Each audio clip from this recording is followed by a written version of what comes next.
नमस्कार, झारखंड समाचार में आप सबों का स्वागत है। आइए जानते हैं आज की ताजा खबरों को। इससे पहले आपने चैनल को सब्सक्राइब नहीं किया है तो प्लीज चैनल को सब्सक्राइब कर बेल आइकन को प्रेस कर दीजिए ताकि खबरों का अपडेट आपको मिलता रहे। आइए बढ़ते हैं खबरों की ओर। सुबह 6 बजे से 12 बजे तक ही खुलेंगे सारे स्कूल, सरकार ने लिया यू टर्न, नया आदेश वापस।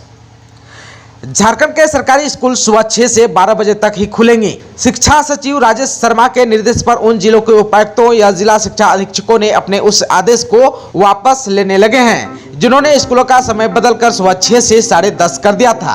रांची में भी 2 मई को आदेश जारी कर स्कूलों का समय सुबह 6 बजे से 10:30 बजे तक किया गया था। एक दिन बाद ही रांची के उपायुक्त छवि रंजन ने इस आदेश को वापस लेते हुए स्कूली शिक्षा एवं साक्षरता विभाग द्वारा 13 अप्रैल को जारी अधिसूचना के आलोक में स्कूलों के संचालन का समय सुबह 6 बजे से दोपहर 12 बजे तक कर दिया है। झारखंड के पूर्व सीएम अर्जुन मुंडा और रघुवर दास को सीएम हेमंत सोरेन ने किया बर्थडे विश। झारखंड के 2 पूर्व मुख्यमंत्री अर्जुन मुंडा और रघुवर दास का 3 मई को जन्मदिन था। झारखंड के पूर्व सीएम और केंद्रीय मंत्री अर्जुन मुंडा एवं पूर्व मुख्यमंत्री रघुवर दास को जन्मदिन के मौके पर सुबह से ही सोशल मीडिया के विभिन्न माध्यमों से शुभकामनाएं दी जा रही थी। झारखंड के सीएम हेमंत सोरेन ने अर्जुन मुंडा और रघुवर दास को ट्वीट कर जन्मदिन की बधाई दी। झारखंड के मुख्यमंत्री हेमंत सोरेन ने राज्य के पूर्व मुख्यमंत्री और जनजातीय मामलों के मंत्री अर्जुन मुंडा को जन्मदिन की शुभकामनाएं दी। उन्होंने ट्वीट कर कामना की है कि परमात्मा उन्हें सदैव उत्तम स्वास्थ्य और दीर्घायु प्रदान करे। जैक मैट्रिक इंटर का रिजल्ट आने में होगी देरी, 12 मई से शुरू होगा मूल्यांकन कार्य। झारखंड एकेडमिक काउंसिल की ओर से ली गई मैट्रिक और इंटर की बोर्ड परीक्षा समाप्त हो गई है। वहीं अब तक उत्तर पुस्तिकाओं का मूल्यांकन कार्य शुरू नहीं हो पाया है। उत्तर पुस्तिका को सुरक्षित स्थानों पर रखा गया है। जानकारी के अनुसार शहर में 12 मई से कुल 6 मूल्यांकन केंद्रों पर मूल्यांकन कार्य शुरू होगी। इस बार मूल्यांकन कार्य में करीब 1100 शिक्षक लगाए जाएंगे। शिक्षकों की कमी नहीं हो, इसके लिए वित्त रहित इंटर कॉलेजों के साथ ही स्थापना अनुमति स्वीकृति प्राप्त स्कूल और कॉलेजों के शिक्षक भी इस कार्य में लगाए जाएंगे। जैक सूत्रों के अनुसार 20 दिनों में मूल्यांकन कार्य समाप्त करने का लक्ष्य दिया गया है। साथ ही 15 जून के पहले रिजल्ट जारी करने को भी कहा गया है। हालांकि इस बार देर से मूल्यांकन कार्य प्रारंभ हो रहा है, जिसका असर रिजल्ट जारी करने में हो सकता है। झारखंड में मौसम का बदला सा मिजाज, भीषण गर्मी से थोड़ी राहत, आज यहां हो सकती है बारिश। झारखंड में मौसम का मिजाज बदला सा है। इस कारण राज्य के कई जिलों में बारिश और आसमान में बादल छाए रहने के कारण तापमान गिर गया है और लोगों को चिलचिलाती धूप और गर्मी से थोड़ी राहत मिल गई है। मौसम विभाग की माने तो 7 मई तक लोगों को गर्मी से राहत मिल सकती है। आप सबको बता दूं कि मंगलवार को गुमला, पाकुड़, देवघर, दुमका एवं गोड्डा में कहीं-कहीं मेघ गर्जन के साथ बारिश हुई। 4 मई को यानी कि आज राज्य के दक्षिणी तथा मध्य भाग में मध्यम दर्जे की बारिश हो सकती है।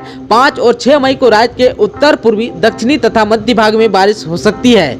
7 और 8 मई को भी आंशिक बादल छाए रहेंगे क्योंकि पिछले 24 घंटे में कई इलाकों में बारिश हुई। सबसे अधिक करीब 40 मिलीमीटर बारिश बड़कागांव यानी हजारीबाग इलाके में हुई। इसके अतिरिक्त जरमुंडी में 36, गोड्डा में 23, दुमका में 20, डुमरी में 19, चाईबासा में 14 मिलीमीटर के आसपास बारिश हुई। वहीं पिछले 4 दिनों में राजधानी का अधिकतम तापमान 7 डिग्री सेल्सियस गिर गया है, अभी 34 डिग्री सेल्सियस पर आ गया है।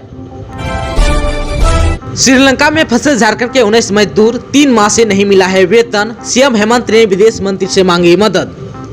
आर्थिक तंगी से जूझ रहे श्रीलंका में झारखंड के 19 प्रवासी मजदूर फंसे हुए हैं। यह मजदूर गिरिडीह, हजारीबाग और धनबाद के हैं। उन्होंने घर वापसी के लिए झारखंड सरकार से गुहार लगाई है। सोशल मीडिया पर मदद मांग करते हुए मजदूरों ने श्रीलंका की KPTN कंपनी पर पासपोर्ट जब्त करने और खाना पीना नहीं देने का आरोप भी लगाया है। उन्हें 3 महीने से वेतन भी नहीं मिला है। इधर सीएम हेमंत सोरेन ने विदेश मंत्री S जयशंकर से मजदूरों को वापस लाने में मदद करने का आग्रह किया है।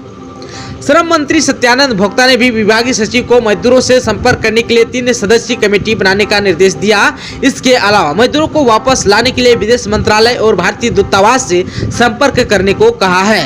वहीं राज्य में रह रहे मजदूरों के परिजनों के लिए सामाजिक सुरक्षा योजना के तहत लाभ देने का निर्देश दिया है। मंत्री ने बताया कि सरकार संपर्क साधने के प्रयास में है। जल्द ही मजदूरों की सुरक्षित वापसी होगी। माइनिंग लीज मामले में चुनाव आयोग ने सीएम हेमंत से मांगा है जवाब, 10 मई तक दी गई है मोहलत। मुख्यमंत्री हेमंत सोरेन द्वारा अनगढ़ा में 80 डिसमिल पत्थर उत्खनन का लीज लेने के मामले में चुनाव आयोग ने श्री सोरेन को स्थिति स्पष्ट करने के लिए कहा है। आयोग ने सोमवार को सीएम श्री सोरेन को नोटिस भेजकर पूरे मामले में 10 मई तक स्थिति स्पष्ट करने के लिए कहा है। चुनाव आयोग ने कहा कि मुख्यमंत्री के द्वारा माइनिंग लीज लेने का मामला सामने आया है, ऐसे में क्यों नहीं जनप्रतिनिधित्व कानून के 9A के तहत कार्रवाई की जाए। अब जो है मुख्यमंत्री को पूरे मामले में आयोग के समक्ष अपनी स्थिति को साफ करनी होगी। आप सबको बताते चलें कि पूर्व मुख्यमंत्री रघुवर दास ने राज्यपाल रमेश बैस से मुलाकात कर मुख्यमंत्री श्री सोरेन द्वारा माइनिंग लीज लेने के मामले में शिकायत पत्र सौंपा था। राज्यपाल से मिलकर ऑफिस ऑफ प्रॉफिट के मामले में 9A के तहत सदस्यता समाप्त करने का आग्रह भी किया था। इसके बाद राज्यपाल श्री बैस ने शिकायत पत्र भेजकर चुनाव आयोग से मंतव्य मांगा था। झारखंड पंचायत चुनाव में वाहनों के इस्तेमाल को लेकर दिशा निर्देश जारी। पंचायत चुनाव में वाहनों के इस्तेमाल के संबंध में जिला प्रशासन द्वारा दिशा निर्देश जारी किया गया है। आदेश में कहा गया है कि राज्य निर्वाचन आयोग द्वारा मुखिया और पंचायत समिति सदस्य के लिए 2-2 वाहन, जिला परिषद सदस्य के लिए 4 वाहन की अनुमति निर्वाची पदाधिकारी को देने को कहा है। जिस वाहन की अनुमति जिस निर्वाचन क्षेत्र के प्रचार के लिए दी जाएगी, उसके द्वारा उसी क्षेत्र में प्रचार किया जाएगा। किसी दूसरे निर्वाचन क्षेत्र में मतदान के दिन अभ्यर्थी या उसके निर्वाची अभिकर्ता के अतिरिक्त वाहन का उपयोग किसी अन्य समर्थक या व्यक्ति द्वारा नहीं किया जाएगा। वहीं वार्ड सदस्य किसी भी वाहन का इस्तेमाल चुनाव प्रचार में नहीं करेंगे। सभा, जुलूस एवं ध्वनि विस्तारक यंत्र की अनुमति SDO द्वारा थाना प्रभारी से रिपोर्ट प्राप्त कर दी जाएगी। सभी निर्वाची पदाधिकारी, SDO, थाना प्रभारी को निर्देश दिया गया है कि आयोग के आदेश के अनुपालन एवं संपत्ति निरूपण अधिनियम के आदेश के आलोक में कार्रवाई करेंगे। 8वीं, 9वीं और 11वीं की बोर्ड परीक्षा 5 मई से।